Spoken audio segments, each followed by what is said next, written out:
تم نہیں جانتی ہانم، میں کہاں کہاں بھٹکا ہوں صرف تمہیں ایک نظر دیکھنے کے لیے۔ میں جانتا ہوں جب تمہیں سچائی پتہ چلے گی تو تمہیں بہت برا لگے گا، لیکن میرا یقین کرو میں سب ٹھیک کر دوں گا۔ وہ اس کے بیڈ کے پاس بیٹھتے ہوئے کہہ رہا تھا، تم بہت پیاری لگ رہی ہو، اتنی پیاری کہ میں نے کبھی اتنی پیاری لڑکی نہیں دیکھی، لیکن تم بہت ظالم ہو، چہرہ جلانے جیسی خوفناک باتیں کرتی ہو۔ وہ ریسٹورنٹ کا منظر یاد کر کے مسکرا دیا تھا۔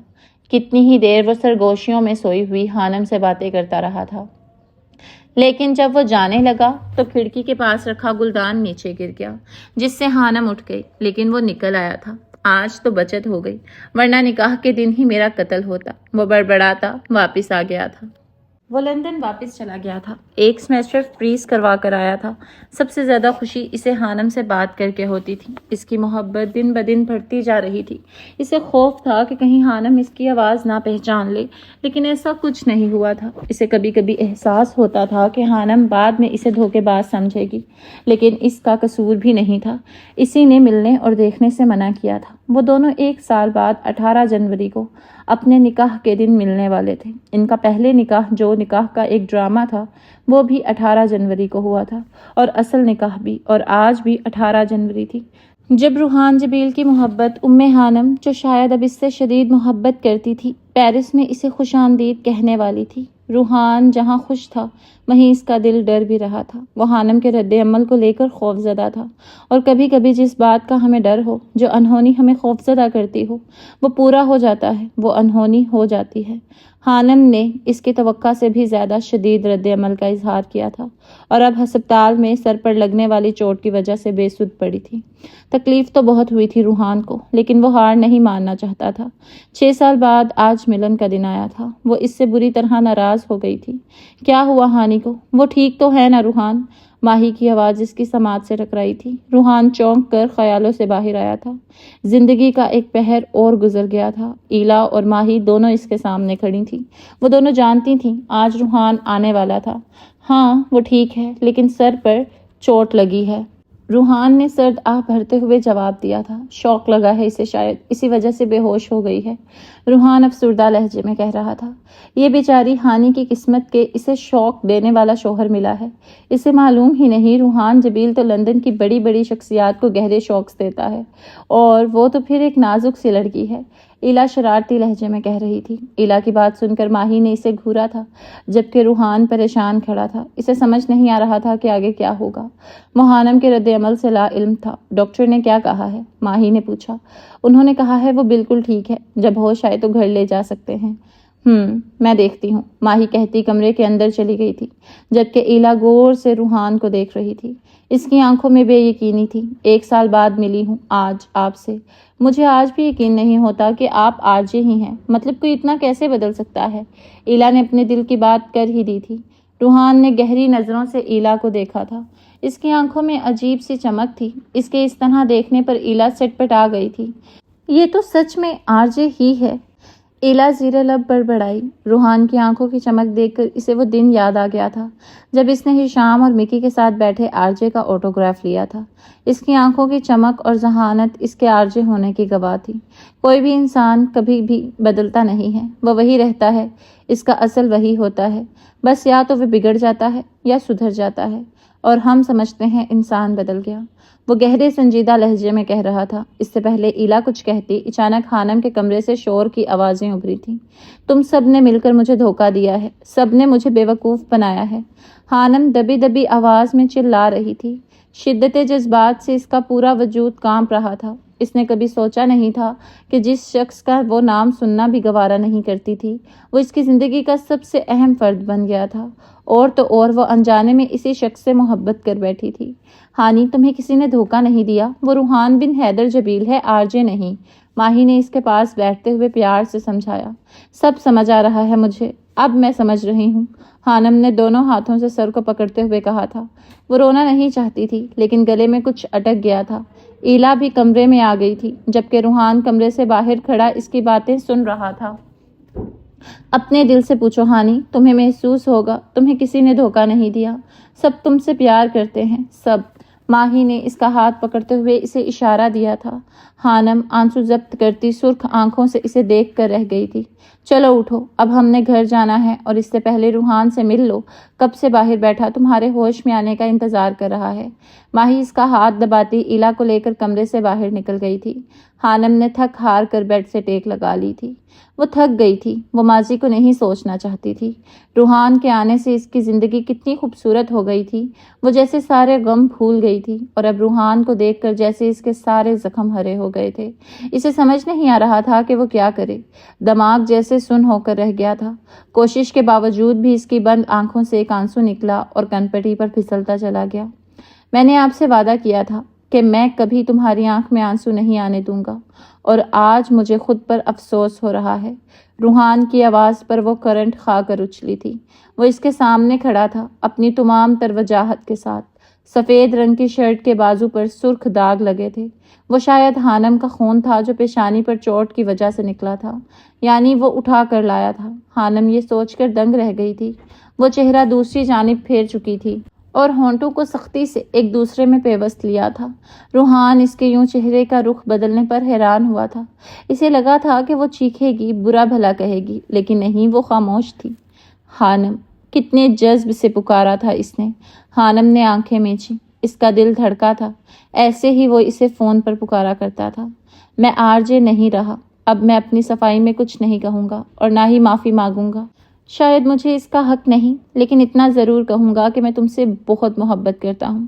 تم سے گزارش ہے کہ میری محبت کو مت دھتکارنا۔ اس کا نرم گرم لہجہ جذبات کی آنچ سے دہک رہا تھا۔ وہ خاموش رہی تھی، آنسوؤں کو ہاتھ کی ہتھیلی سے صاف کیا تھا۔ کتنا خوش تھی وہ آج کے دن، لیکن پھر ساری خوشیاں جیسے غموں میں بدل گئیں۔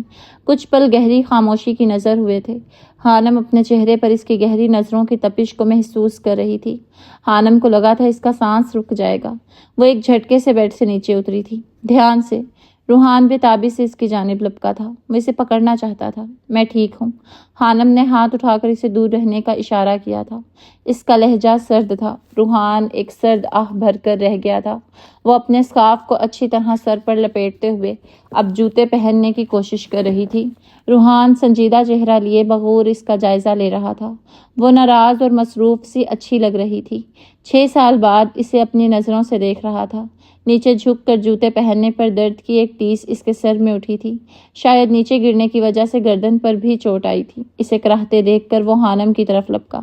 مجھے لگا تھا کہ ان 6 سالوں میں تم بھی بدل گئی ہوگی، لیکن نہیں، مجال ہے جو خانم بدل جائے۔ وہ آج بھی ویسی ہی ہے، ضدی اور ہٹ دھرم ہے۔ اس کے خوبصورت جوتے کو نیچے سے اٹھا کر اس کی جانب بڑھاتے ہوئے وہ گمبھیر سنجیدہ لہجے میں کہہ رہا تھا۔ خانم نے اس کے قریب آنے پر گھور کر اسے دیکھا تھا۔ ایسے کیا دیکھ رہی ہو؟ اب یہ جوتا میرے سر پہ مت مار دینا، پہننے کے لیے دیا ہے۔ اس کے تیکھے لہجے پر خانم کا چہرہ سرخ ہوا تھا۔ وہ انتہا کا صاف گو تھا۔ تم وہ کہنا چاہتی تھی، لیکن تم کا لفظ اس کی زبان سے ادا نہیں ہوا تھا۔ وہ پورا 1 سال اسے آپ کہتی رہی تھی۔ محبت سے زیادہ وہ روحان حیدر سے عقیدت رکھتی تھی۔ میں خود پہن لوں گی۔ خانم ایک جوتا پہننے کے بعد دوسرا اٹھانے کے لیے دوبارہ جھکی۔ مجھے ضدی اور ہٹ دھرم لڑکیاں نہیں پسند۔ وہ ایک گھٹنا زمین پر ٹکائے بیٹھا تھا۔ نظریں خانم کے چہرے پر تھیں، جبکہ خانم اسے دیکھنے سے گریز کر رہی تھی۔ اس 1 سال میں اس نے روحان کی ہر بات مانی تھی۔ وہ کافی تابعدار ثابت ہوئی تھی۔ اب آرجے کو اپنے سامنے دیکھ کر اس میں ہانی والی روح جاگ اٹھی تھی۔ خانم اب دوسرا جوتا بھی پہن چکی تھی۔ اس نے خود کو سخت الفاظ کہنے سے روکا ہوا تھا۔ چلیں، روحان نے کھڑے ہو کر اس کی جانب ہاتھ بڑھایا تھا۔ شکریہ۔ خانم اس کے ہاتھ کو مکمل نظر انداز کر کے بیڈ سے اٹھی تھی اور دروازے کی طرف بڑھ گئی۔ روحان بس ایک سرد آہ بھر کر رہ گیا تھا۔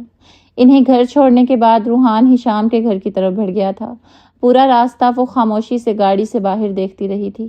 اسے سمجھ نہیں آ رہا تھا روحان جیسے ہم سفر کے ملنے پر ہنسے یا آرجے کے لوٹ آنے پر روئے۔ اسے سمجھ نہیں آ رہا تھا کہ قسمت کے اس ستم ظریفی پر وہ کیا کرے۔ خانم کو اب افسوس ہو رہا تھا کہ کاش وہ نکاح والے دن اسے دیکھ لیتی، لیکن جو ہونا تھا وہ تو ہو گیا تھا۔ گاڑی رکنے پر وہ سب سے پہلے گاڑی سے اتری تھی اور پھر بنا پیچھے دیکھے وہ بلڈنگ کی طرف بڑھی تھی۔ پریشان مت ہونا روحان، وہ تھوڑی پاگل ہے، تم بھی جانتے ہو، لیکن سب ٹھیک ہو جائے گا۔ ماہی نے اسے تسلی دی تھی، جس پر وہ مسکرا کر رہ گیا تھا۔ خانم اپنے کمرے میں پریشانی سے ادھر ادھر ٹہل رہی تھی۔ اسے سمجھ نہیں آ رہا تھا کہ وہ کیا کرے۔ اگر وہ آسیہ بیگم سے بات کرتی تو یقیناً وہ سب پوچھتی۔ تم سب نے مل کر دھوکہ دیا ہے مجھے۔ خانم کی سماعت سے اس کے اپنے الفاظ ٹکرائے۔ ہانی، تمہیں کسی نے دھوکہ نہیں دیا، وہ روحان بن حیدر جبیل ہے، آرجے نہیں، ماہی نے کہا تھا۔ اف! خانم نے دونوں ہاتھوں سے اپنا سر تھاما تھا۔ وہ انجانے میں کیا بول گئی تھی، لیکن جو جواب ماہی نے دیا تھا اسے اب احساس ہو رہا تھا۔ یقیناً وہ بہت کچھ جانتی تھی۔ یہ کیا ہو رہا ہے میرے ساتھ؟ خانم کو اپنا دماغ سن ہوتا محسوس ہوا تھا۔ وہ بیڈ پر بیٹھے بیٹھے لیٹ گئی تھی، آنکھوں کو بند کیا تھا۔ وہ سو جانا چاہتی تھی۔ پریشانیوں سے بچنے اور غلط سوچوں کو اپنے ذہن سے نکالنے کا ایک یہی بہترین طریقہ تھا۔ وہ اس وقت کچھ سوچنا نہیں چاہتی تھی۔ سب کیا ہوا تھا، کیوں ہوا تھا، کچھ بھی نہیں۔ وہ کتنی ہی دیر آنکھیں موندے لیٹی رہی تھی اور پھر شاید ابھی تک وہ دعاؤں کے زیر اثر تھی، اسی لیے سو گئی۔ کیسا لگا خانم سے مل کر؟ یہ ایلف تھی۔ وہ جانتی تھی روحان آج اس سے ملنے والا تھا، اسی لیے اس نے رات کو فون کیا تھا۔ مجھے خود سمجھ میں نہیں آ رہا تھا۔ مجھے جس رد عمل کی توقع تھی وہ نہیں ہوا، لیکن جو نہیں سوچا وہ ہو رہا ہے۔ وہ خاموش ہے، اس نے کچھ نہیں کہا مجھ سے۔ روحان نے نہ چاہتے ہوئے بھی ایلف کو بتا دیا تھا۔ وہ اچھی لڑکی تھی اور ہمیشہ مفید مشورہ دیتی تھی، یعنی ایک سلفائٹ نے دوسرے سلفائٹ کو حیران کر دیا ہے۔ وہ مسکرائی تھی۔ ہاں، بہت زیادہ، روحان نے اعتراف کیا تھا۔ یقیناً وہ صدمے کے زیر اثر ہوگی۔ اسے کچھ وقت دو حالات کو سمجھنے کا، اور تم خود اسے سمجھنے کی کوشش کرو۔ امید ہے سب بہتر ہوگا۔ ایلف کی بات سن کر روحان کے تنے ہوئے اعصاب ڈھیلے پڑے تھے۔ ایلف فون بند کر چکی تھی، جبکہ روحان ایک بار پھر گہری سوچ میں ڈوب گیا تھا۔ صرف 1 ہفتہ رہ گیا ہے ماہم کی شادی میں۔ میں چاہتی ہوں ماہی بیٹا اب تم بھی شادی کر لو۔ خانم کی بھی ہو چکی ہے۔ میں چاہ رہی ہوں ماہم کے ساتھ ہی خانم کی بھی رخصتی ہو جائے، بس ایک تم رہ گئی ہو۔ آسیہ بیگم کا فون تھا۔ ماہی غور سے ان کی باتیں سن رہی تھی۔ آپ میری چاہت سے واقف ہیں چھوٹی امی، میں ہشام کے علاوہ کسی اور کا نہیں سوچ سکتی۔ جب تک وہ شادی نہ کر لے میں بھی نہیں کروں گی، میں اس کا انتظار کروں گی۔ ماہی اب انہیں چھوٹی امی کہہ کر بلاتی تھیں۔ وہ دونوں ایک دوسرے کے ساتھ پرخلوص تھیں۔ ہمدان تمہیں لے کر پریشان رہتے ہیں ماہی، اور مجھے بھی اچھا نہیں لگتا کہ میری اپنی بیٹیوں کی شادی ہو جائے اور تمہاری نہیں۔ میں تمہیں بھی اپنے گھر میں خوش دیکھنا چاہتی ہوں۔ آسیہ بیگم پریشان تھیں۔ میں جانتی ہوں بابا بھی یہی چاہتے ہیں۔ اگر آپ مجھے خوش دیکھنا چاہتی ہیں تو میرے لیے دعا کیا کریں۔ میری خوشی ہشام ہے، صرف ہشام۔ لیکن ماہی بیٹا اس کا تو رشتہ ہو چکا ہے، منگنی بھی، تم ابھی بھی۔ آسیہ بیگم بات ادھوری چھوڑ گئی تھی۔ بی جان نے ہشام کا رشتہ اپنی بھانجی سارا سے کر دیا تھا۔ ان کی بات سن کر ماہی کو اپنے اندر کچھ کٹتا محسوس ہوا تھا، لیکن وہ آنسو ضبط کر گئی تھی۔ جانتی ہوں، اور ابھی نکاح نہیں ہوا۔ نکاح ہونے تک مجھے انتظار کرنا ہے۔ ماہی کا لہجہ اٹل تھا۔ آسیہ بیگم گہری سانس لے کر رہ گئی تھیں۔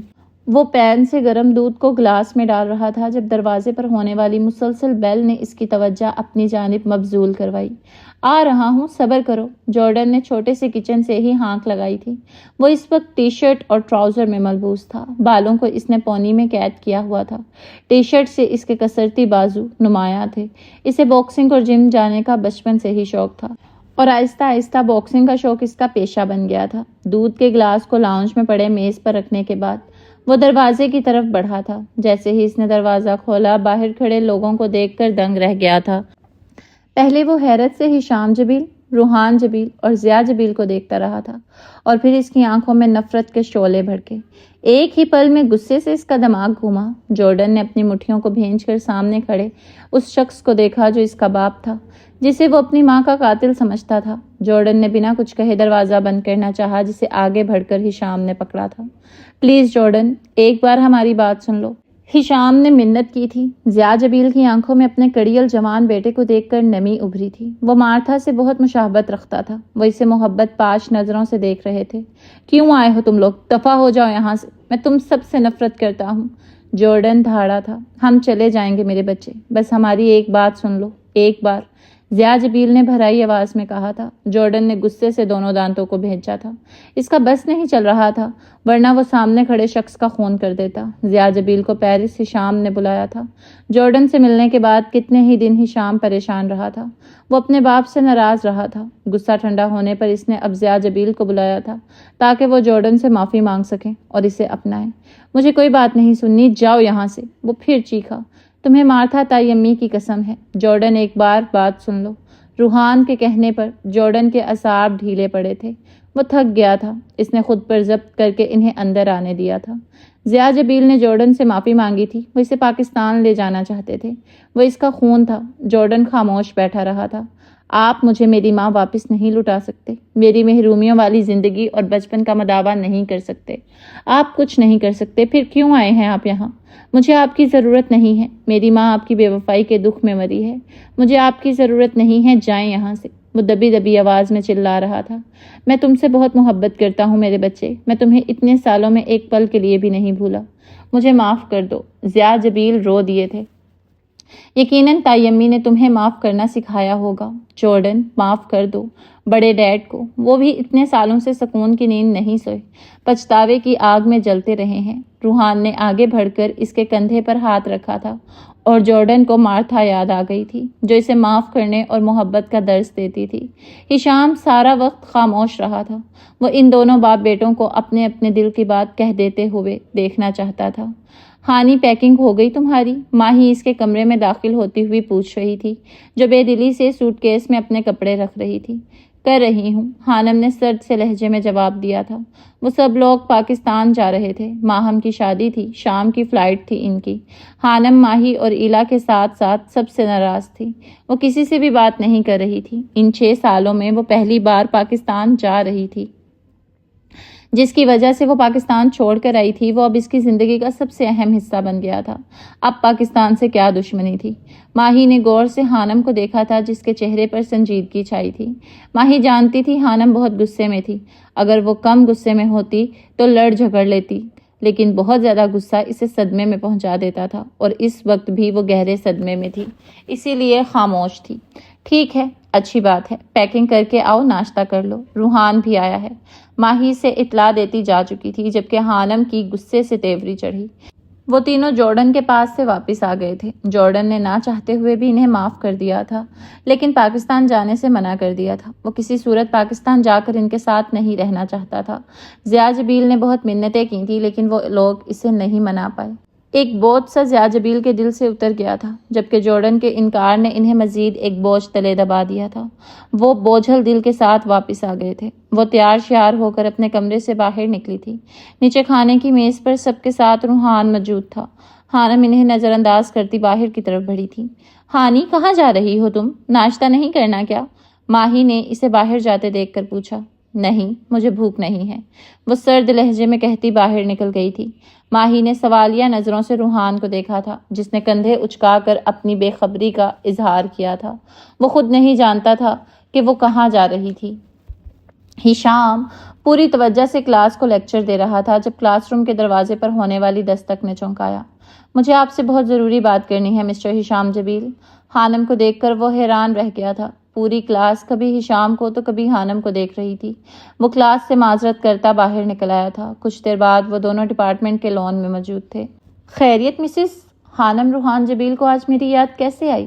وہ سوالیہ نظروں سے اسے دیکھتے ہوئے پوچھ رہا تھا۔ آپ بھی سب کے ساتھ ملے ہوئے تھے نا؟ خانم کے خوبصورت چہرے پر غصہ تھا۔ ہلکی ہلکی دھوپ نے سردی کی شدت کو تھوڑا کم کیا تھا، لیکن دھوپ کا یہ دورانیہ بہت ہی کم ہوتا تھا۔